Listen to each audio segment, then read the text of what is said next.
Hi అండి, నేను మీ Shobharani. Welcome to Max TV. ఈరోజు టాపిక్ కొంచెం లేడీస్కి సంబంధించింది. ఎస్, ఏంటి సాగీ breast.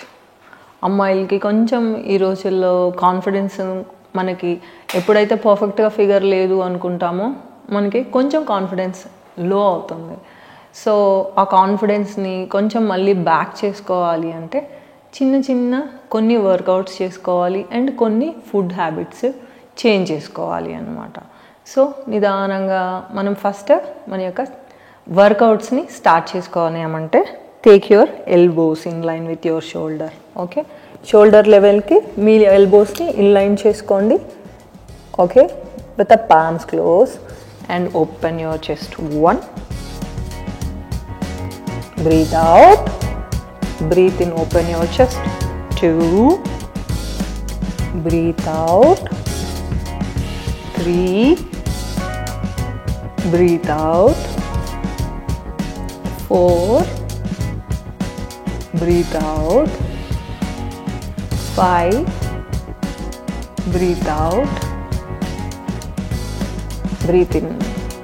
6, breathe out. Breathe in. 8, breathe out and breathe in. ఈ విధంగా ఎప్పుడైతే మన చెస్ట్ మజిల్స్ని విధంగా వర్కౌట్ చేస్తామో మజిల్స్ అనేవి స్ట్రాంగ్ అవడం స్టార్ట్ అవుతుంది అన్నమాట. ఈ విధంగా ఒక 15 త్రీ రౌండ్స్ చేసుకుంటూ ఉంటే కొంచెం మీలో వచ్చే చేంజెస్ని మీరు చేసుకుని అబ్జర్వ్ చేయగలుగుతారు. అదేవిధంగా ఇంకొక వర్కౌట్ చేసుకుందాం. ఎలా అంటే పామ్స్ టుగెదర్గా పెట్టి ప్రెస్ చేయండి. ఈ విధంగా breathe out, press and breathe in. Breathe out, press, breathe in. ఈ విధంగా ఒక 15 టైమ్స్ చేసుకొని ఒక 3 సెట్స్ చేయండి. అదేవిధంగా 3 సెట్స్ చేసిన తర్వాత మనం అదేవిధంగా షోల్డర్ రొటేషన్స్. అందరూ అనుకుంటారు షోల్డర్ రొటేషన్స్ అనగానే వార్మప్లో పార్ట్ అని. లేదండి, ఎప్పుడైతే మీ యొక్క షోల్డర్స్ని ఈ విధంగా స్ట్రెచ్ చేసి ఈ విధంగా చేస్తారో ఇది మన యొక్క చెస్ట్ పైన కూడా వర్కౌట్ అవ్వడం స్టార్ట్ అవుతుంది. షోల్డర్స్ వర్కౌట్ ఇది ఈ విధంగా షోల్డర్స్ని రొటేట్ చేయడం వల్ల నాట్ ఓన్లీ వార్మప్ థింగ్ అండి, it's going to work on your chest also. Okay, place your fingers on your shoulders. Take your elbows in. 1 and open your chest. 2, breathe in, breathe out. 3,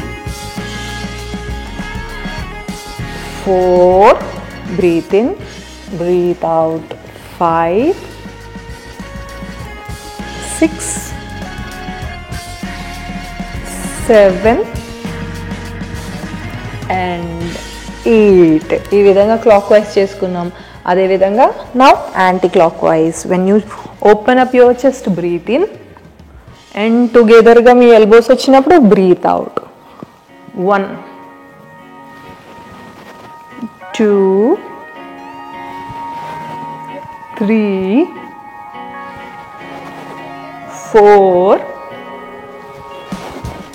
5, 6, 7 and 8. ఈ విధంగా clock wise 8 నుంచి ఒక 15 breaths వరకు చేసుకోండి. 3 సెట్స్గా చేసుకోండి. Okay, అదేవిధంగా ఇప్పుడు మనం చిన్న ధనురాసన అని చెప్పి బోపోస్ అంటారనమాట. ఆసనాలోకి చేసుకోవడం కూడా ఈ యొక్క చెస్ట్ మజిల్స్ అనేవి స్ట్రాంగ్ అవుతాయి. సో ఇప్పుడు మనం ఆసనాలోకి వెళ్దాం. Slowly lie down on your belly. మీ యొక్క బెల్లీ పైన స్లోగా లై డౌన్ అవ్వండి.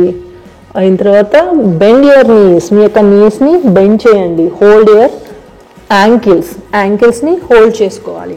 హోల్డ్ చేసుకొని raise your upper body and lower body. మీ యొక్క అప్పర్ బాడీని లోయర్ బాడీని రేజ్ చేయండి and stretch your legs upwards and outwards and stay. 1, 2, 3, 4, 5, 6, 7 and 8. Relax your body. So ఇప్పటి వరకు ఆసనా చేసుకున్నాం కదా. ఆసనా చేసుకోవడమే కాదు, ఫుడ్ హ్యాబిట్స్లో కూడా కొంచెం చేంజెస్ ఉండాలి. ప్రోటీన్ ఫుడ్ కంపల్సరీ తీసుకోవాలండి. ప్రోటీన్ లేదనుకోండి మీ యొక్క స్కిన్ సాగినెస్ ఎలా ఉంటుంది అంటే అది చాలా సాగిగా అయిపోయి స్కిన్లో జీవం లేనట్టుగా ఉంటుంది. ఎప్పుడైతే మీరు ప్రోటీన్ డైట్ని యాడ్ చేసుకుంటారో, ఎక్సర్సైజ్ చేస్తారో, మీ యొక్క స్కిన్లో కానీ టైట్నింగ్, మీ మజిల్స్ స్ట్రాంగ్ అవడంలో కానీ మీరు అబ్జర్వ్ చేయగలుగుతారు. ప్రోటీన్ అంటే తెలుసు కదా మీకు, నాన్ వెజ్లో ప్రోటీన్ ఉంటుంది, వెజ్లో ప్రోటీన్ ఉంటుంది. చూసుకోండి, నాన్ వెజిటేరియన్స్లో ఎంత ప్రోటీన్ తీసుకోవాలో తీసుకోండి. వెజిటేరియన్స్లో కూడా మనం స్ప్రౌట్స్ చూస్తాము, ఈ విధంగా సోయా చంక్స్, ఈ విధంగా మన యొక్క డైట్లో మన యొక్క వెజ్ అయితే వెజ్ ప్రోటీన్ తీసుకోండి, నాన్ వెజ్ అయితే నాన్ వెజ్లోంచి ప్రోటీన్స్ తీసుకోండి. ప్రోటీన్ తీసుకోవడం వల్ల మాత్రమే మీ స్కిన్ స్ట్రాంగ్గా అవుతుంది. తర్వాత వాటర్ తీసుకోండి పర్ఫెక్ట్గా. జనరల్లీ ఎందుకు సాగీ బ్రెస్ట్ వస్తుంది? ఫ్యాట్గా ఉండడం వల్ల. అంటే మీరు మీ పర్సనాలిటీ బిఫోర్ ఒకలాగా ఉండింది, మీరు ఒక ఫుడ్ హ్యాబిట్స్ చేంజ్ చేసుకోవడం వల్ల మీ యొక్క బాడీ పర్సనాలిటీ చేంజ్ అయిపోయింది అనుకోండి, మీ యొక్క స్కిన్ కూడా సాగీ అయిపోతుంది. అందుకని ఎప్పుడు కూడా మీరు ఫ్యాట్గా అవ్వకుండా జాగ్రత్తగా కంట్రోల్డ్గా ఉండండి.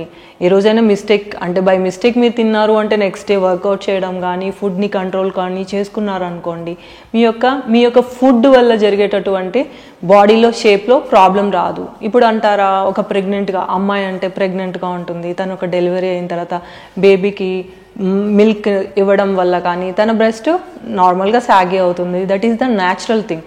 కానీ న్యాచురల్ థింగ్ అయితే ఓకే అండి, కానీ మీరు మీ ఫుడ్ హ్యాబిట్స్ వల్ల మీ బాడీని చేంజ్ చేసుకోకండి. ఎందుకంటే అది మన చేతిలో ఉన్న పనే కదా. సో దాన్ని ఫుడ్ హ్యాబిట్స్ని ఎప్పుడు కంట్రోల్డ్గా ఉండడానికి తయారు చేయండి. అదేవిధంగా కొంతమందికి హార్మోన్స్ ఇన్బ్యాలెన్స్ వల్ల కూడా జరుగుతుంది. దానికి కూడా మనం కొంచెం ఫుడ్ని కంట్రోల్ చేసుకుంటే సరిపోతుంది.